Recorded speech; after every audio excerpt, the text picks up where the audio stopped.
Team 1. Breach, breach, breach.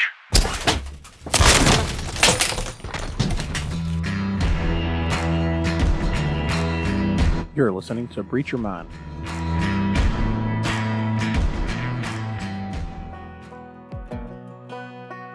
Hey guys, welcome back to Breach Your Mind.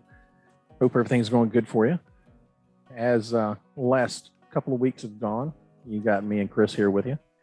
And continuing in our segments on leadership, today's episode is going to be the discussion on upper management. That section of management or section of the company that often gets looked at as being disconnected from everyone else for one reason or another.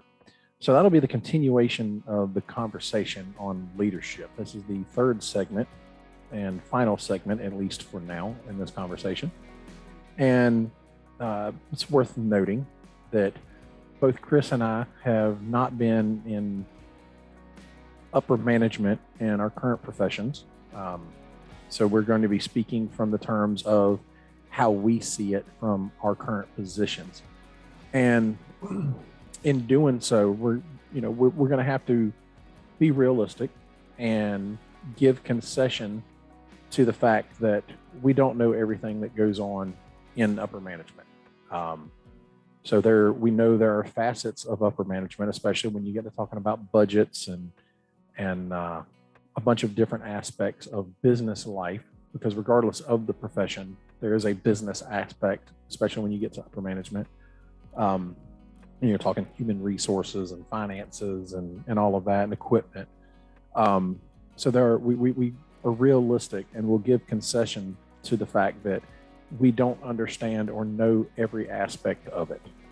But I believe the one aspect of it, and Chris can correct me if I'm wrong here, or if he believes I'm wrong, the one aspect that will remain constant, regardless of these outside mitigating factors, are people. The people up and down the chain, regardless of position, are the same. And while we all have our different personalities, our different minds, and we are individuals in and of ourselves, there is still a level of respect that everyone expects from themselves. And there are certain aspects of human nature that will never change based on your position. Or I say will never. I believe history has taught us that ethics is something that can go out the window, but that's another conversation for another time. And not that that's a focus in this episode, but there are certain aspects of human nature that will and should never change regardless of your position. And I think that's where we're going to kind of get into. And Chris, I'll kind of lead off here. As far as I say I don't have any upper management or executive level experience in that, but at the same time, that's not entirely true, depending on how you want to look at it. Obviously, having a very extremely small general contracting business for a couple of years doesn't really equate to a big company or a big organization or anything like that. But that in itself, I did have my own general contracting business at one time. I've got experience in building houses and doing different things, and that was, matter of fact, I think I brought it up in the first episode of Breach Your Mind. It was an idea my brother brought to me. He came to me and, he was tired of working for somebody else, putting money in somebody else's pocket, and wanted to go out and kind of get our own thing. And I've never been 100% geared toward that. So it was kind of a leap of faith in doing it. But we wound up doing it. We started our own general contracting business. And along the way, we had a difference of opinion in how a business should run or whatnot. So we wound up separating on that aspect, and I went at it on my own. And one of the things that was my biggest problem, and I discussed this with you offline, was one of my biggest faults when I had my business was I never had any employees. The consideration was there to try to hire somebody and bring them on and have them help me with the work. But at the same time, I felt that no one And I still think that no one's ever going to care about your business the way you do. Your heart and passion is vastly different from someone else's. So there's never anyone that's going to have the exact same passion for what you're trying to do as you do. And that being the case, my fault was because I felt that way. I didn't want to hire somebody. I didn't want to bring somebody on that wasn't going to feel the same as I did, because I mean, to me at the time, and I was in my early 20s, to me at the time, they were going to have a lesser product.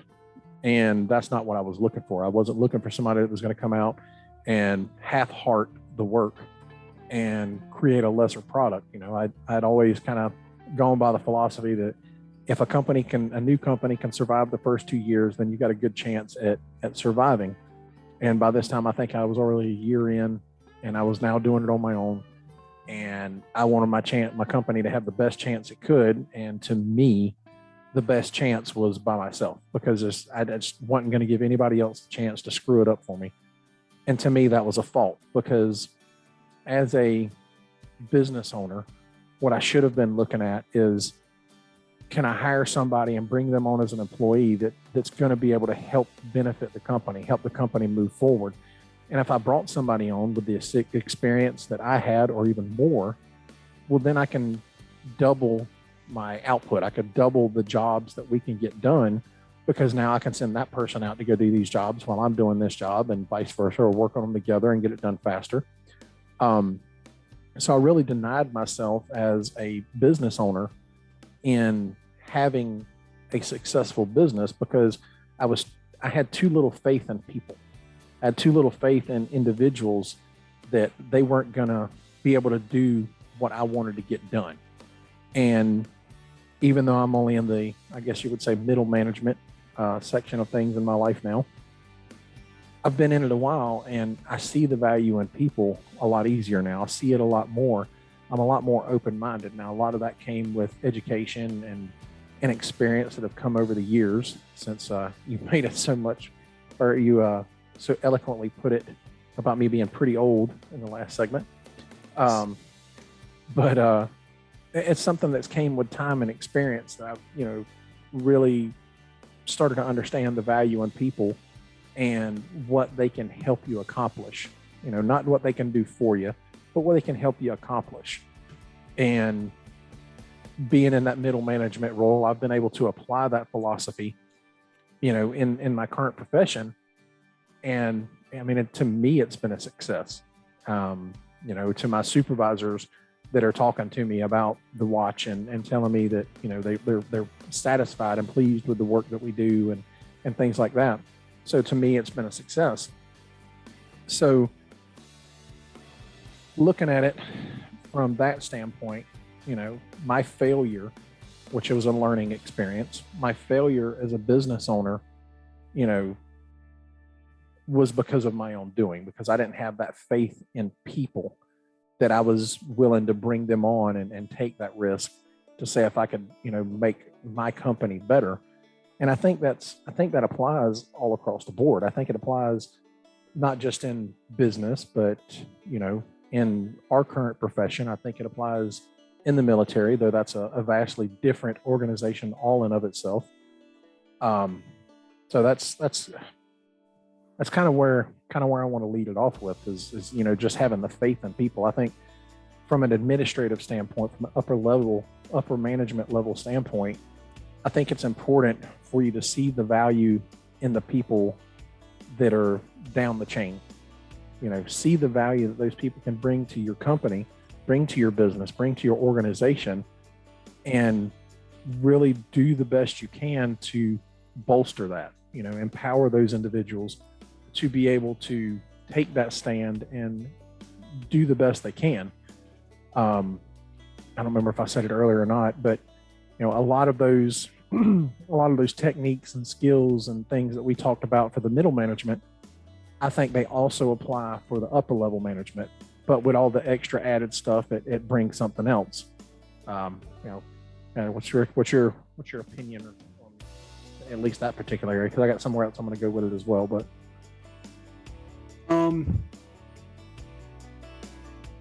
I think the key word here is disconnect. Mm-hmm. Keyword here is definitely disconnect, but I'm not going to put all the blame on the upper level management or the administration. Right. Yes, there's a disconnect from them to us, and when I say Yes. us, I'm talking about the guys, putting in the 12 hours or the whatever you work, the 10, 8, 12s, whatever you work. Yeah. And you guys are the operation, right? Whether that be law enforcement, where we talk about on the patrol side, we're kind of the face of the public. That's who they see. They see us every single day. Yep. We deal with the public every single day. Upper level management does not.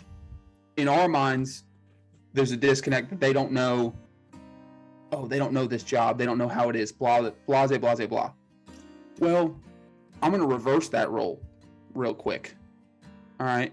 Mm-hmm. And we don't know what they deal with. Yep. I agree. We have no freaking clue. Yep. Okay. So the fault is not just on them. The fault is also on us. And a lot of times we don't think about that. We complain and we fuss, and we don't ever step back, take a deep breath and say, hold up, wait a minute. There's a reason why that they're pushing this information out. There's a reason why they're making this new policy. There's something going on. Yeah. We don't take the time. We just think they're picking on us, mm-hmm. or they don't care about it. That's not true. I don't think that's all. I don't think that's true at all. And maybe I think individuals, but not as a. There may be those individuals in those positions that'll do that, but I agree with you. I don't think it's an organizational thing. I don't think as a whole. I think, yeah, you may have a few bad apples, whatever, but I'm talking about as a whole, right? Right. And I'm not trying to bash any administration. You guys have a hard job. I mean, they have a hard job because they have to, not only do they have to answer, and they got to worry about the well-being of their employees, right? They got to worry about us, mm-hmm. right? But they also have either whether it's a product that they're trying to sell and they're trying to put out the best product possible. Because you got to think, even though I've never worked in that side of the house, or even in that realm of business, those guys, the CEOs, the guys who created the company, they love their product. They're all in on their product. They think their product is the greatest thing since sliced bread, and they're passionate about it, so they want to have the best thing possible. And I respect that. I do, but I think what happens is there's somewhere in the middle that both sides of the house, they lose something. They lose that connection. And I think that's what everybody deals with in any profession, is that you just, when you reach that level, sometimes you lose it. There's more going on that you forget about, the lower end of things. So that's just my opinion. Yeah, no, and I'm glad you said that, because that's exactly where I was, wanting to go with it next, was the disconnect. Obviously, as you move up through the ranks of your organization, regardless of your job, as you move up through the ranks, there is a natural disconnect. It's a natural disconnect, in my opinion, a natural disconnect that happens as you move up, because now you're taken away from those other tasks that you were so accustomed to doing. You understand it, and you know how you did it when you were there. But as time goes on, and the further away from those particular jobs you are, that natural disconnect happens.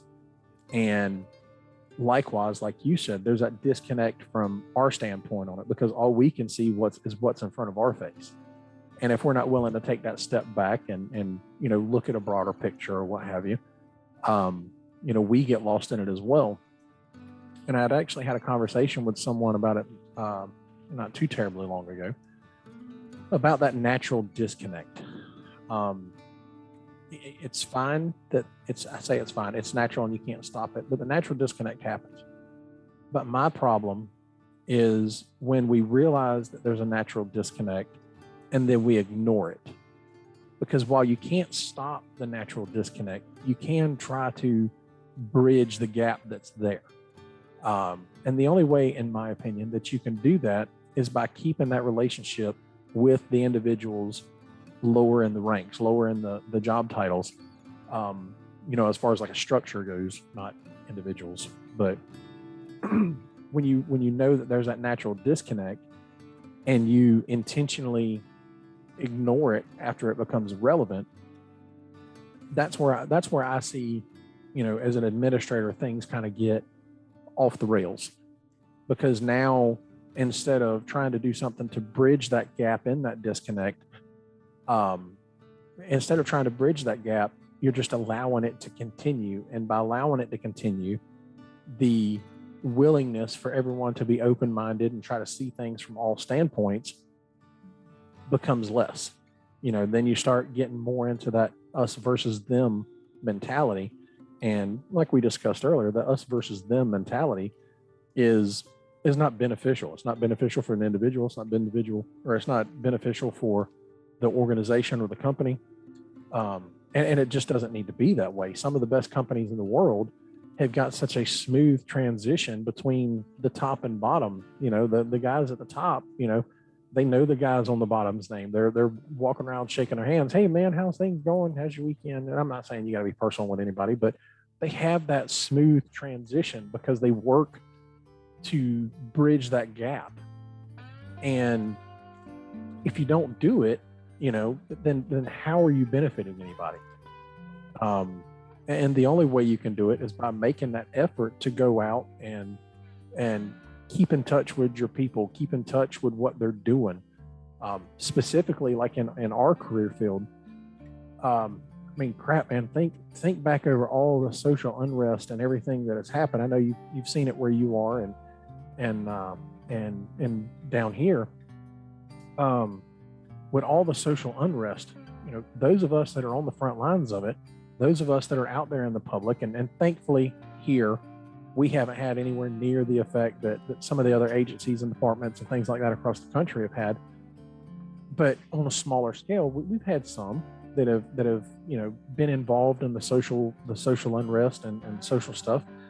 That really, those of us that are having to go out there and handle that face to face with individuals, it affects you. And then you have individuals that are up in upper management that, because they're not, that natural disconnect is there. They don't have the same feelings, emotions, and concepts that you do working in that every single day.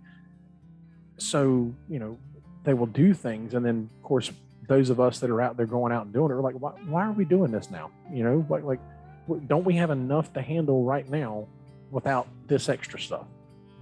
And it's that natural disconnect that keeps individuals from the top from going, you know what, they're right. Maybe we can hold off on X, Y, or Z. And I'm not pointing that out as a fault by any means, as far as an individual thing, unless you recognize it and ignore it anyway. But we've got the change in our career field. We've got the changing laws, the constantly changing social construct and social contract between, the public and the public safety environment. And that's stuff that those of us that are still on the road and still going out and being, as you said, the face of the organization, those are things that we deal with on a constant basis. And back when one of the other podcasts, I talked about getting lost in the little things, that's what winds up happening with those of us that are out there on the road. The admin is looking at things from a different standpoint. The upper management is looking at things from a different standpoint. They've got a different picture or a skewed picture, or however you want to view it, of how things are or what things are and what needs to get done. And because they're not dealing with everything we have to deal with on a daily basis, they may make some policy changes or institute some new things that we need to do. And because of the disconnect between us and them and us, we wind up looking at it like, why are you adding this now? Why are you doing this? The good idea fairy. Yes, the good idea. I mean, that sums that up. I agree. I mean, it's hard. Both sides of the house are hard. Yes. There's no, you got to compromise. And I like what you said. I wanted to touch on it and it kind of goes back to the second segment we did where we talked about, get to know your people. Mm-hmm. Obviously upper level, depending on the size of the company, you're not going to know everybody. Right. You're not going to, you make the best effort you can, but if you walk onto the assembly line one day, you just want to see how operations are going, and you go in and you talk to those guys and say, hey, how are y'all? How's everything going? What can I do to make things a little bit better? And just hear them out. Even if you just hear them out, and if it's something you can't implement, you can't implement it. Mm-hmm. That's fine. But just the fact that, you give them an opportunity to express, hey, boss man, this is might be something, we'd be interested in. Yeah. That could go a long way. What did we do? We was the award ceremony that we that we got implemented. That was it wasn't necessarily like it was, there were some attaboys that were handed out in a ceremony, like end of year. Yeah. And that made people feel valued. Yeah. It didn't have to be some, something you wore on your uniform. It was a piece of paper that said, hey, we recognized you did this. Thank you. Yeah. I mean, one of the things that I got actually it was given to me by the agency, obviously, but it was spurred from you guys. You guys had all put in a recommendation to the agency to recognize me for, I guess my leadership ability or skills or however you want to put it. And honestly, dude, that meant the world to me, because even though, I'm quite familiar with all of the people that I work with on the watch, and we talk all the time. It was that validation of the efforts for what I had done, because me, I'm never the one to go, look what I did. It's always you guys. You guys are the ones doing the work. I'm just there making sure the train don't come off the tracks. But you guys are the ones doing the work. And, y'all took the opportunity to try to make and y'all didn't know if when y'all sent that up to admin that they were gonna, this is something that's worth, mentioning. But it was something, it meant a lot to me just because you guys were taking the time to recognize the stuff that I was doing. Right. And that was huge to me. It really was. I held on to it, and, I still got it now. And I was sitting there looking at it going, man, that's awesome. Like, we talk and we say things face to face, but this was an acknowledgement amongst the whole agency of that. And yeah, man, I couldn't agree more. Yeah, no, I definitely think just the not everybody's out there looking for awards or anything, but an attaboy every once in a while, 100%. It goes a long way. It means, and like I want to reiterate, you may not know everybody, but do your best. Yeah. At that upper level, do your best to at least recognize faces. Just this past week, I had a couple of people that I was talking to, and I believe one had been here a couple of years, other one had been here a few years, and they made the comment to me that they believe there are people in upper management that still have no idea that they've been there. One even made the comment that every time he has a conversation with upper management, it's almost as if the upper management introduces themselves again. And he was like, I don't know how many times I've been introduced to this individual. And I was like, wow, that's, that obviously with our agency, it's got its size to it. But that was something that I was like, wow, man, because we're a bigger agency, but we're not that big. And these two individuals, from their standpoint on the zone side of it, looked at the upper management as, you don't even remember that you hired me. I've been here for years now, and you don't even remember that you hired me. And that immediately sparked the thought in my mind of, oh crap, this is something that I need to try to figure out and try to get a handle on and get up on, because how is that affecting, as far as my standpoint goes, how is that affecting their morality? How is that affecting their morale with the agency when the administration doesn't know who they are, you know, or at least gives the impression, and they may know who they are, but they give the impression they don't know who they are. I mean, when you've already dedicated, it's understandable the first few months, you know, but when you've already got years under your belt, you know, it can be a little, shot to the rib cage when things like that happen. And of course, my response to them, and I meant it, and I believe it's wholehearted. I said, well, that's because you guys aren't up here all the time. You know, you come here, you do your job, you're only in here for as long as you got to be, and then you bounce and you're out the door. You're not, walking around shaking hands and being in the face. Sometimes it may not be a bad thing that they don't know your name. Yeah. Or they don't recognize you. Yeah, it may not be. If you look, that's a basic training thing there, sir. I mean, exactly. Like sometimes it's good to fly under the radar, and that's another point. Like that guy's also got to step back and say, okay, well, what are these guys also dealing with? Yeah. Just because they don't know what are those guys dealing with? The media, all these other cases that they've got to, check on and make sure that they're, people are calling them, with complaints and saying, hey, what's going on with this case? My family members, worried about this and that. They've got a lot on their plate. Yeah. And I'm not trying to make excuses for them. No, I'm not making excuses for anybody here. But it's definitely something to think about. Yeah. And it's part of that whole thing of what you were saying earlier about taking a step back and looking at the broader scope. How many times you tell me, or how many times have you heard me say, you can't see the forest for the trees right now? Yeah. And that's the same thing. You can only see things from your perspective. And if you're not willing to take that step back and try to consider other aspects of it, that's just how it's going to stay. It's going to stay you not being able to see the forest for the trees. You're only going to see what's right in front of your face.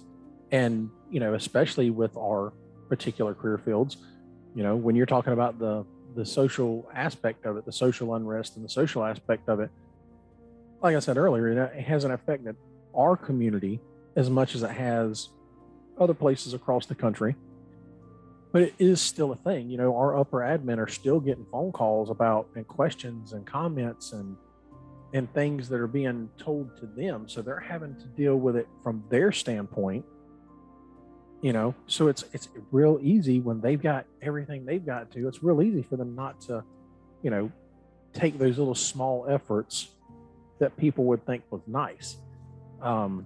But at the same time, that's not an excuse not to, right. when time has it, walk over to the other side of the house, walk down to the assembly line and, make your face sing.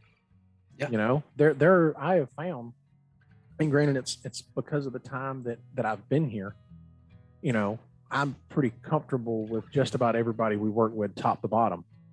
And it still kind of makes me smile and give me a little giggle when someone new gets on. It's like, oh, well, so-and-so was speaking to me today, or I got to meet so-and-so today. And I was like, okay. I forget. It's too easy for me to forget what it was like to be in that role. Yeah. And, somebody in upper management, acknowledged them or, shook their hand or whatever the case may have been.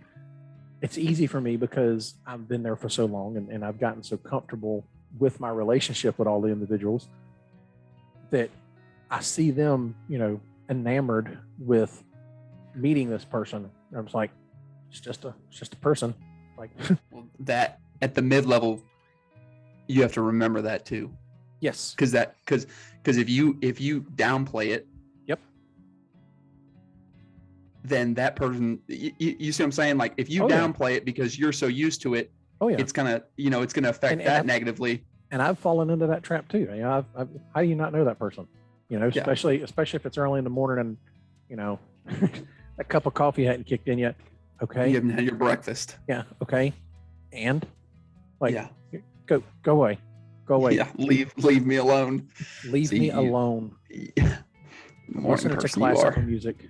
Yes. Oh Lord. But no, I the military is like you said before, that's a whole other beast. But I can talk on it a little bit. Thank you, DD 214. Yes, thank you, DD214. You run into some really, really bad leaders, but then you run into some really outstanding upper level leadership. Yeah. And it's but it's weird because the military has its own progression system, Mm-hmm. and you can be really like a really horrible leader and you can still reach that level. Yeah. You know what I mean? So, and I think that it can be that way in any aspect. And you can be a bad leader and you can just keep promoting, and that's unfortunate, but it's going to happen. Yep. And the people like us, you have to understand that. You've got to get that, and you've just, you've got to deal with it. You got to deal with it because your job depends on it. You know what I mean? It does. I mean, it does. You don't want to ruffle too many feathers, Mm-hmm. and get fired. That wouldn't be good. But you just kind of have to take it for what it's worth. And this is one thing that will stick with me forever. I learned this as a brand new 18-year-old private. You're going to take the good and the bad from every leader that you have. Yeah. And then when you become a leader, you're gonna say, I didn't like how that person did it, but I liked how that person did, and it's gonna mold you into who you are. Yeah. So kind of use it as a learning experience. Like that was the whole reason. That was the whole reason why I, wanted to go for the shift supervisor. Yeah. Not that I was under a bad supervisor, but I had my own ideas, and I saw what my supervisor or supervisors, because I had a couple different sergeants, but I saw how they did things, and there were good and bad aspects from both of them. And I wanted the opportunity to do the best I could for my people. And the statement I always told myself was, I wanted to be the sergeant I always wanted. Yeah. I wanted to be the leader that I always wished I had. And that's not trying to speak negatively of any of the ones I've had before or any other, supervisor at the agency. It's not that. It's a me thing. That was me. I wanted to be the person I wanted to be led by.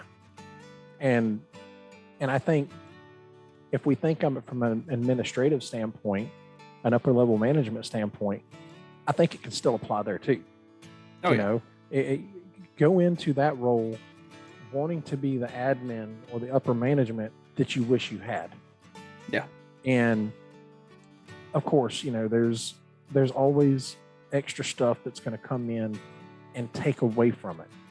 But that's where, when you're a leader, a real leader that, wants to have those qualities, goes, okay, you know what? I've been bogged down with budgets, and I've been bogged down with human resource issues, and I've been bogged down with equipment issues, and or advertisement or product placement or whatever the case is. I've been bogged down with that a lot. I need to take a couple of minutes to do X, Y, and Z just to nurture that relationship with those in the rank and file.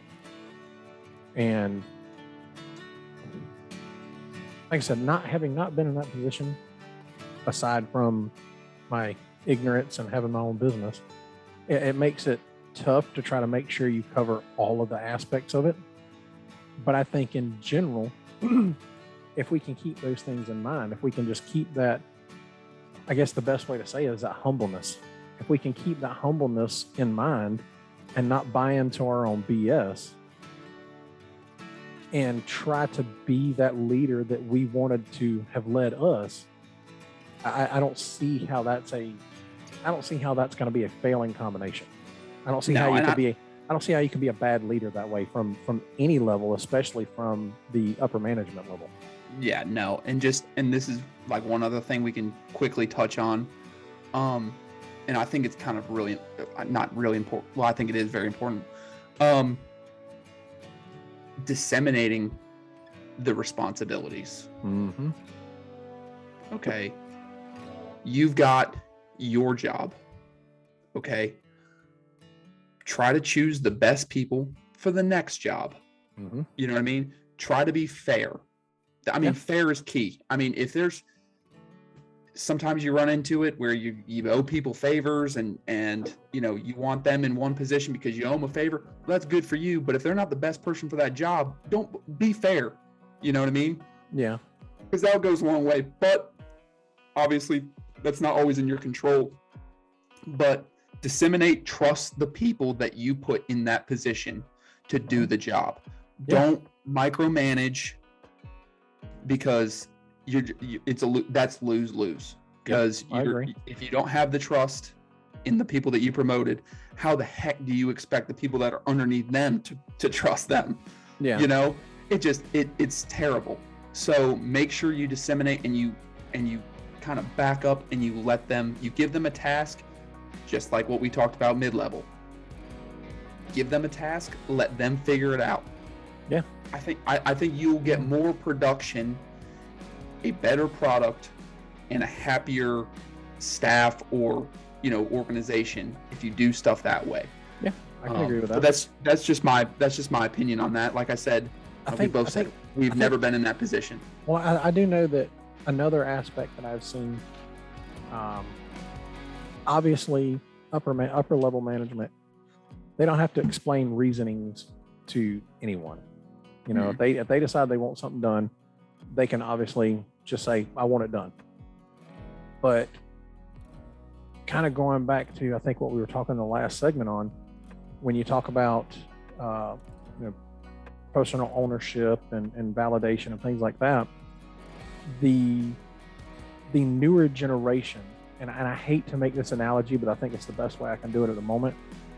The newer, younger generations coming up is the quintessential why generation. Tell me to do something, and the response is why. I had a trainee at one point, when I was the training officer for a new hire. I said, well, we're going to have to do it this way. I said, well, why? So, because this is what happened. If I'm not mistaken, it was somebody crashed a car into a telephone pole and tore off the bumper, and extensive damage to the car. And by extensive, I meant over $500 in damage. But which nowadays I guess could probably be a headlight. But the individual asked me, they were like, why are we doing that? Like, this person's car, they have the right to not fix their car or whatever they want. I'm like, yeah, you're 100% correct. But the telephone pole's damaged and the car is damaged. The damage to the car is going to be in excess of the allowable limit for the statute. Well, I still don't understand why. So I literally had to sit down with the code section and walk backwards from the crime that we were going to charge with. Had to walk backwards through the code section and show them each individual step that led from one to the end of the criminal charge. And I think that was probably what opened my eyes to it more than I'd ever seen it. Was we've got the why. I say generation. It's not a generational thing. It's a societal thing or a social thing. But people want to know a reason as to why they're being told or asked to do something. And obviously, as an administrator, you don't have to go into great detail. But thinking back to, I can't even remember the analogy Mama used back then, but there was an analogy she used, something to the effect of, you get more flies with honey than you do vinegar. So understanding the employees that you've hired and knowing that they like to have this reason why they're being asked or told to do something. If you take the standpoint of, well, I don't have to explain it. Well, technically you're right. And nobody's going to fault you on the technicality of it. But on the effectiveness of it is where you're going to get judged. Because when you can give a simple explanation without all the fluff and details, well, we're doing this for this reason. Now they can make that association in their mind of, well, I'm being asked to do this one extra thing or this one more thing because of this reason. Not just because, well, the good idea fairy. They'll be able to make that connection, that association, and they're more apt to make that change willingly than they are if you don't. if you just say, this is what I want done, go out and do it. Well, why? Because I said so. Like, that's worked minimally as a parent for me and with my kids. Why do you want me to do this? Well, because I said so. As a parent, you can do that though. I do. It's the United States of me in my home. That's acceptable. Yes, I believe there are some psychologists and psychiatrists that probably disagree with that, but I'm not much of a fluff kind of guy. Well, nobody asked them, so it's okay. Exactly. Well, somebody may one day, but probably should. But no, that why aspect of it, that because I said so, that doesn't work, especially when you're dealing with adults. Oh, because you said so. Oh, well, you can go, yourself. That how many times has that phrase been said or heard said? Yeah. And just because of the adult mindset. Look, I'm an adult. You're not going to talk to me like a child, and that mindset is toxic, especially once it creeps in and it really sinks into somebody's head. Well, now as the upper level management or just leader in general, now you've got to work twice as hard to get past that one thing. It was like I was explaining to one of my kids. It doesn't matter how much good you do. You can do good for freaking ever. One bad thing is all it takes to take it down. Now that one. Learned that. Yeah. I've learned. I have some firsthand experience in that, actually. I might have been present for one or two of those. Possibly. But you, all it takes is that one thing. All it takes is that one thing, and now, it doesn't matter how many years of good it was. It seems almost as if all those years no longer mean anything. They're completely erased, and this is the only thing you've done, and it's bad. And you have to work twice as hard, if not more than that, to rebuild the foundation that you had already created. And in leadership, especially from an upper level management position, I would think that that's one area you definitely want to try to not get into. You don't want to get into that area of where you've created a situation that you've lost the trust of those in the rank and file, and now you're trying to get cooperation and everything else from them. Because at the end of the day, especially in the economy we got now and everything we got going on, you gonna do fire them? What happens when you fire everybody that doesn't agree with you or doesn't give you the cooperation you want? Especially our profession, you're gonna fire all of them. You're SOL. Yeah, what are you gonna do? You're gonna ask regular citizens to do our job? Technically, I guess you can in some aspects, but that doesn't work. Yeah. So you have to find a way to keep your ego out of it, and not saying that they do, but you have to find a way to keep that ego out of it so that you're willing to do that compromising thing. And in my opinion, and it's just mine, and I will take ownership for my own, what is it hurting? What is it hurting to give some kind of an explanation? It's not hurting anything if they say, well, instead of this process on the assembly line, or instead of completing the reports for this way, we want you to do it this way now. Well, why? Well, because we've looked at it and done our research on it, and we feel like this is going to be a smoother, more easier transition, more productive, and we're going to be able to increase the output because we're lessening whatever the explanation is. Some piece of fruit, some little snippet that people can hold on to make this justification on why they have to make this change. Yeah, and the fact that you gave them an answer, will go long enough. They may be like, well, that's stupid, but at least they got an answer. Yeah, and at least they got an answer. Yeah, they're going to remember the fact that you took the time to give them that. You respected them as an individual, as an employee, enough to give them that. And I think it's going to go a long way. No, I agree. I do have a funny story when it comes to the whole why thing, and then I want to move on to one last thing, and I think we pretty much covered it. So you're talking about why. So right before we deployed, we got 4 new guys in the platoon to go ahead and deploy, and one of them was 40 years old. How many people are in a platoon?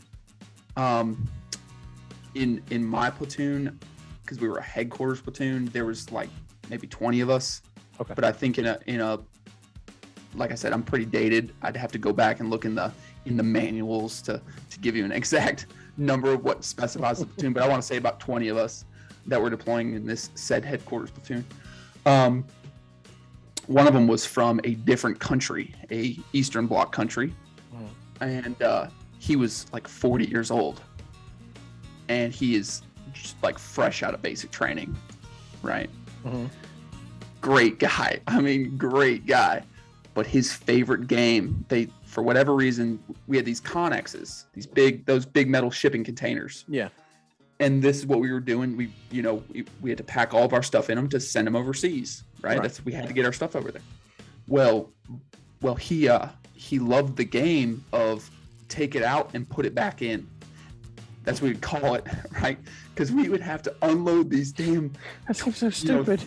30-foot long shipping containers that were filled from top to bottom, just full of stuff. We'd have to unload it, lay it out. Somebody would have to come at like the company commander would have to come and look at it all and say, we got this, and check it off. Walking around with his hat off and his blouse off while the rest of us are sweating our balls off in that motor pool in Fort Stewart, Georgia. Dude, it was horrible. So we're cussing him. We're like, look at this guy walking around with no top on. Anyways, it's another story. But he, Barna, I use his name, but whatever. Barna, he loved that game. And he'd say, "Oh, Chris, we're gonna go play the take it in and put it back game. Take it in, put it back game." I'm like, yeah, we are, Matty. We got to do it. Well, he asked why one time, and I'll never forget. We had a squad leader, and he asked why, and our squad leader lost his shit. I mean, just lost it. Could not believe that this. He was basically a private, but he wore the rank of specialist. Could not believe he asked why. And just lost his shit on him. And tensions were high. We were getting ready to deploy. There's a lot going on. I get it. But there was no reason for him to lose his shit. Yeah. He just wanted to know why we have to do this for the 20th time. Yeah, I would too. I was literally sitting here thinking that the whole time, like, why? Why are you doing this? Everybody was wondering the same thing. Why not inventory it before you put it in? That's what the deal is. He was the only one that just actually had the balls to ask. And that was because he was 40 years old and didn't care. But but we're to go back to that is just give him a reason. I mean, he would have been perfectly fine with, well, this is why we got to. There's a new layout format that we have to do. That's what it was, because the Coast Guard has to go and inspect all of them, because they've got to go on the ships or the planes to go. And if it's not laid out right and the weight's off, it's going to screw shit up. Right. There was an actual reason for it. But nobody was willing to explain it to him. And I didn't know. Do you think that the reason he went off was because he didn't know? Yeah, he was incompetent. So yes. A nice way of putting it. Yes, to put it mildly, he was incompetent. But that's neither here nor there. Right. But it was a task that he was given, and we were asked to go help him with it. And we were all fussing and complaining because it was 100 degrees and we were in an open cement, parking lot where there's no shade, and we've already done it 15 other times. Yeah. So, I mean, I get it. But anyways, I had to share that story. It was a good one. I always laugh about it. But the last thing I want to kind of touch on real quick, and I think that companies, agencies, throughout the country, I think they have a problem with this, and it's really key in our profession, especially in 2021, and that is the failure to evolve, the willingness to evolve. Okay. And we see it, right? We see what's happening every single day. Right, we deal with it every single day. There's new laws that we have to, there's new procedures and new case law and stuff that comes out. Right. That, hey, 15 years ago, that didn't apply. Right. You know what I mean? Yeah.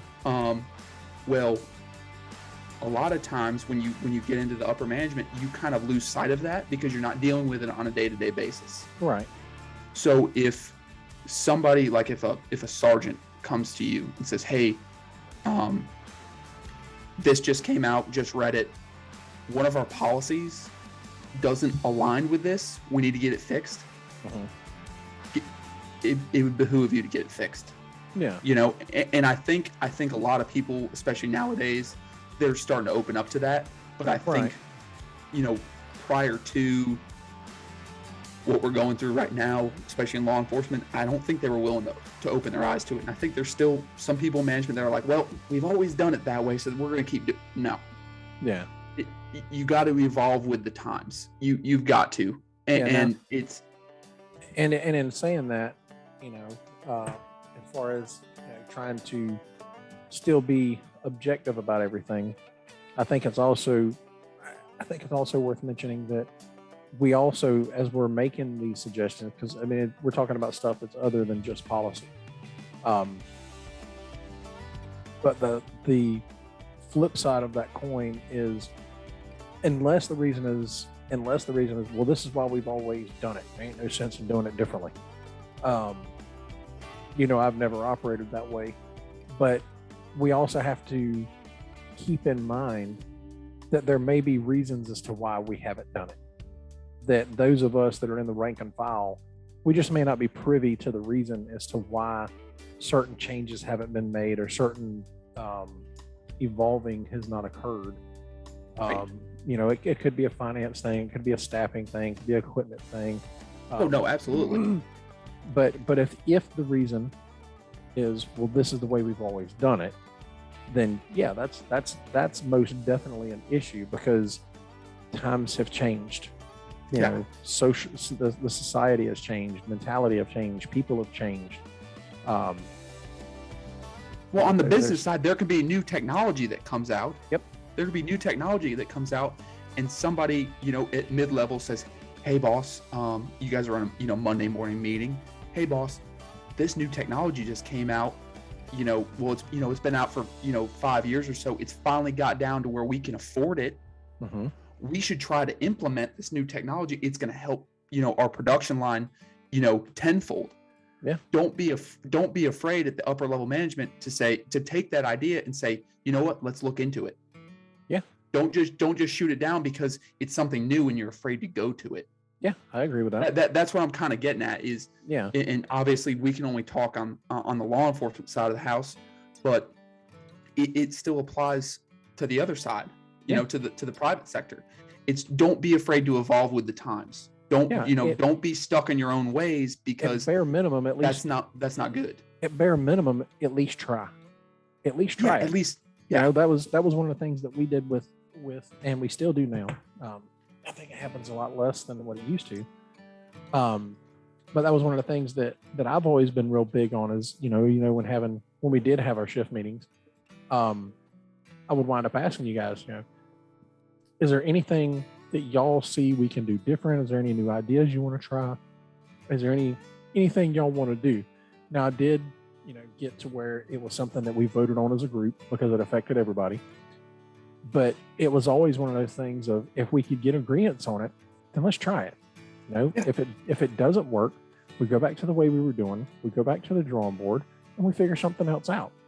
We at least gave it the attempt to see if it was going to be better.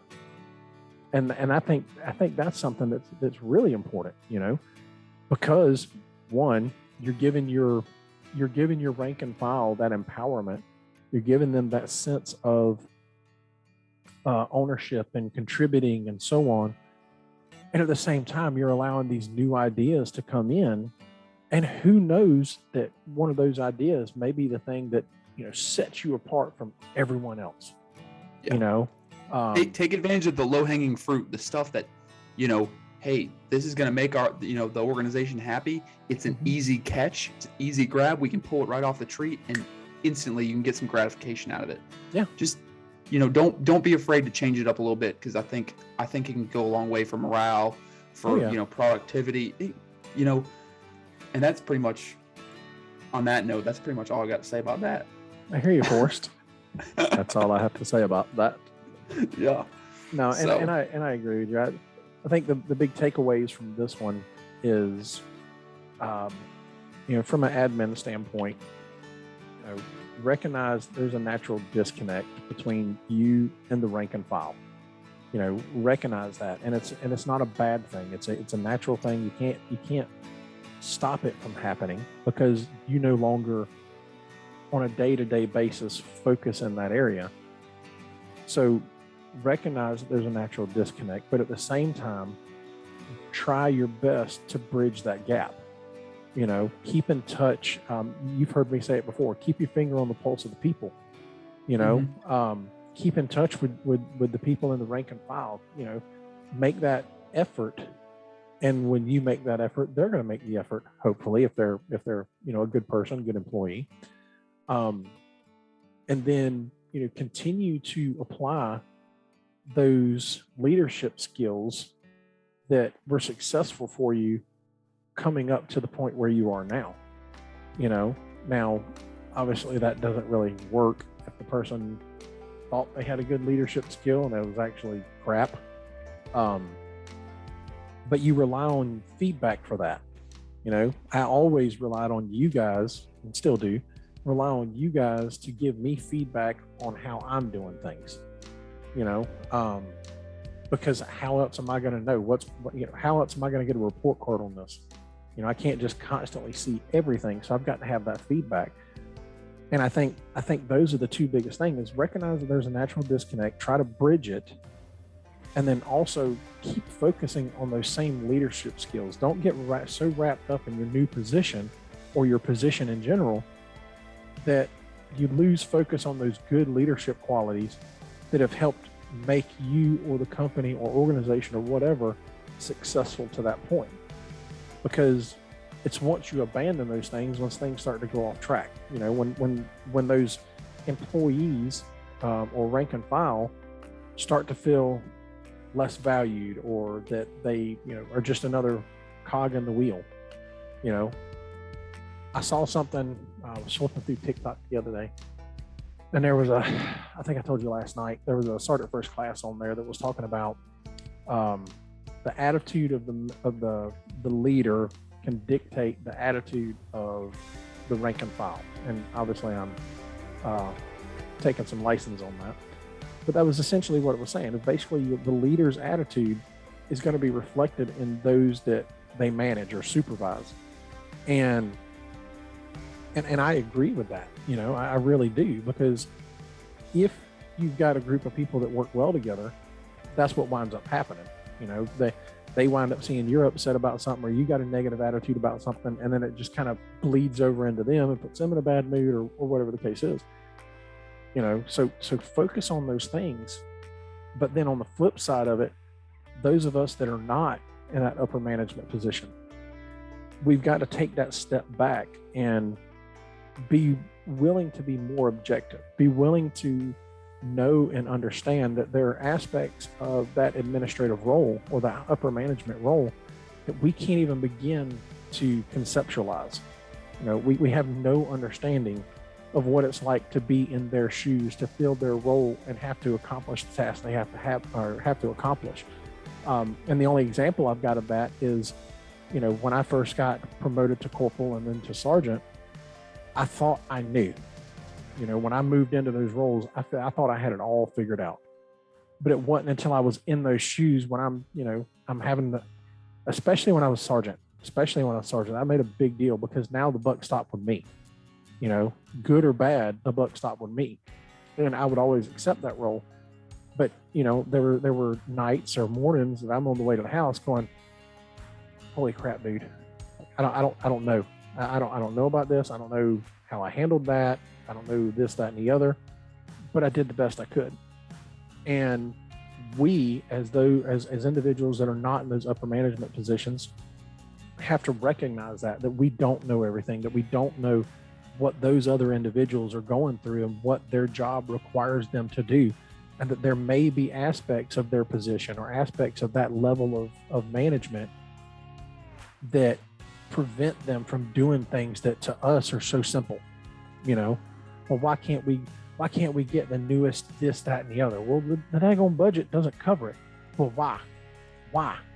Well, because you got to have money to buy things. I mean, it's the way it kind of works. It's like you said earlier, it takes two people to dance, and that we have to be willing to both work at it. And it's once we decide to stop that is when the train goes off the tracks and we stop making progress. Just my 2 cents. 100%. And I'm just going to reiterate one more time on that. For the guys that, like me, are the lower level guys, just take a deep breath, step back, quit wasting energy on, getting all upset that the upper levels you guys don't understand what they got going on. You can vent to your friends and vent to your buddies. That's fine. Okay. But until you really take a step back and look and say, you know what? They probably have some other stuff going on. They may not be able to get to my problem today. Maybe they'll just quit wasting energy. Yeah. Because I think that's because when you start talking, especially when you have a big company or you're in an agency, when somebody starts going off negatively, then people feed off each other. Yep. And that doesn't do any good for the company or the agency either. No. Just, you can vent a little bit, but then, take a step back, take a deep breath, think, hey, there's something else going on. Maybe they'll get to this at another point in time. Yeah. Or there's a legitimate reason why they need us to do it this way. And have an open mind and say, you know what? I see where they're coming from, and just do it. Just get it done. Make it happen, and everything will be all right. And then when you get to that upper level, you can do it how you want to do it, and then you'll come to find out, oh wait, I can't do it the way I want to do it because there's some other stuff I got to get done. It's it's a never-ending problem, but it's okay. It'll be all right. It'll be. I think we've pretty much touched on it all. And I believe, sir, if I remember from our conversation last night, that you have a cookout to get to. Yes. That I was not invited to, by the way. I want everybody to be aware that I was not invited to this cookout. I'm actually really upset about it. And I'm going to be texting the host of the cookout later on today to let him or her know that I'm displeased that I was not at least invited. I wouldn't have been able to make it. But you know who did get an invite? I don't want to talk about that. I don't want to talk about that. So anyways, I've thoroughly enjoyed talking on leadership. I don't know all be all to leadership. I haven't, been in those positions, but I feel like I have a good, point of view from where I stand. Yeah. I don't know. And, talking to you, who's been a leader for quite some time now, and obviously you're looking to progress up the ladder. I think you've made some good points too. So yeah, I would agree. All right. Well, I don't have anything to add either. So I guess we'll go ahead and wrap this one up. Guys, like always, we appreciate the time. We appreciate the compliments and the comments, whether they're good or bad. The negative ones help just as much as the positive ones. Don't forget, we are on several platforms. We've got several social medias out there. So reach out to us. This is a thing that's dedicated to be focused around you and help you get through some things in life, or help you navigate. Whoa. Yeah, that happened. Help you navigate. English much. Yeah. Do you even? But help you navigate some of these things that can seem to get you bogged down a little bit at times. So that's what we're going to do. That's what we're here for, and we want you to reach out to us and help us get along with that. So hit us up on any of the social media platforms, and some of the podcast platforms also have some messaging apparatuses that you can leave us things on. So don't be afraid to use that. You can just search Breach Your Mind, right, Brian? Yes, you can search it. Just as a little, I guess, ego-driven thing, I went into Google just the other day, and Breach Your Mind was second in the list when you type in Breach Your Mind, it actually shows up a second. I think somebody's book shows up first. We're going to have to work on the SEO for that. But just search Breach Your Mind, and it shows a lot of the platforms. And then on a lot of the other platforms, especially on Buzzsprout where we produce this, it actually has links to the other platforms and things like that. It's also got the social media. So reach out to us and let us know whether you're leaving a compliment, comment, negativity, or you just have a certain situation. Obviously, we will be as discreet as we possibly can. And we have no intentions of calling out anyone's names, agencies, companies, nothing like that. So if you're concerned with someone saying something or leaving a comment or anything like that, if we're afraid that we're going to out you on it, trust me, we're not going to do that, because we have jobs we have to keep as well. So we are doing our best to keep ours out of it. So reach out to us. That's what we're here for. So until next time, hope everything goes good, and we'll catch you on the next one. Bye.